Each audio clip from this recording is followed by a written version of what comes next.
સુરત શહેરમાં સતત વરસાદી માહોલ જોવા મળી રહ્યો છે અને શહેરના અલગ અલગ વિસ્તારમાં વરસાદ વરસી રહ્યો છે ત્યારે અઠવા ગેટ સિટી લાઇટ વિસ્તારમાં વરસાદ થઈ રહ્યો છે।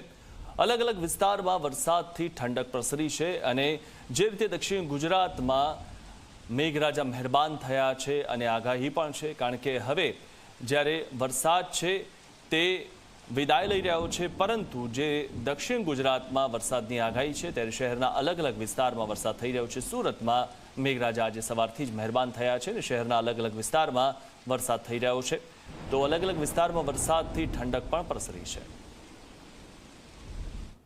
હવામાન વિભાગ દ્વારા સુરત સહિત દક્ષિણ ગુજરાતમાં ભારે વરસાદની આગાહી આપવામાં આવી છે, ત્યારે સુરત શહેરમાં વહેલી સવારથી ધોધમાર વરસાદ જોવા મળી રહ્યો છે। સુરતના city light, Athwa gate, Piplod સહિતના વિસ્તારોમાં ધોધમાર વરસાદ જોવા મળી રહ્યો છે। હાલમાં પણ સીધા દ્રશ્યો આપ જોઈ શકો છો, સુરતના અઠવા ગેટ વિસ્તારના સીધા દ્રશ્યો છે, જ્યાં જે રીતે ધોધમાર વરસાદ વરસી રહ્યો છે, જેને કારણે જે નોકરિયાત વર્ગ છે, જે વિદ્યાર્થીઓ છે, તેને ભારે હાલાકીનો સામનો કરવો પડી રહ્યો છે। હાલમાં જે રીતે વરસાદ વરસી રહ્યો છે, જેને કારણે નીચાણવાળા જે વિસ્તારો છે તેમાં પાણી ભરાવાની પરિસ્થિતિનું નિર્માણ થયું છે। બીજી તરફ આકાશમાં કાળા દિબાગ જોવા મળી રહ્યા છે, એટલે કે દિવસભર ભારે વરસાદ રહેશે તેવી પૂરેપૂરી શક્યતા જોવા મળી રહી છે। ઉકાઈ ડેમની વાત કરીએ તો ઉકાઈ ડેમની સપાટી પણ 342 ફૂટને પાર થઈ ગઈ છે, એટલે કે ઉકાઈ ડેમમાંથી પણ સતત તાપી નદીમાં પાણી છોડવામાં આવી રહ્યું છે। જે કોઝવે છે તે કોઝવે પણ ઓવરફ્લો જોવા મળી રહ્યો છે। જે રીતે ભારે વરસાદની આગાહી કરવામાં આવી છે, ત્યારબાદ તંત્રને એલર્ટ મોડમાં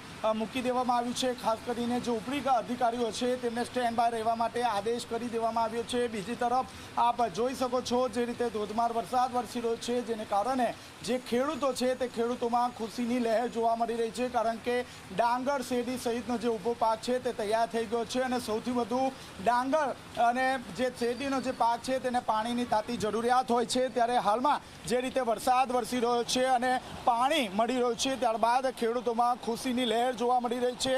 હજી પણ દિવસભર સુરત શહેર સહિત દક્ષિણ ગુજરાતમાં ભારે વરસાદ રહેશે તેવી પૂરેપૂરી શક્યતા સેવવામાં આવી રહી છે। કેમેરામેન વિજય બેસાણે સાથે ચેતન પટેલ, ઝી મીડિયા, સુરત।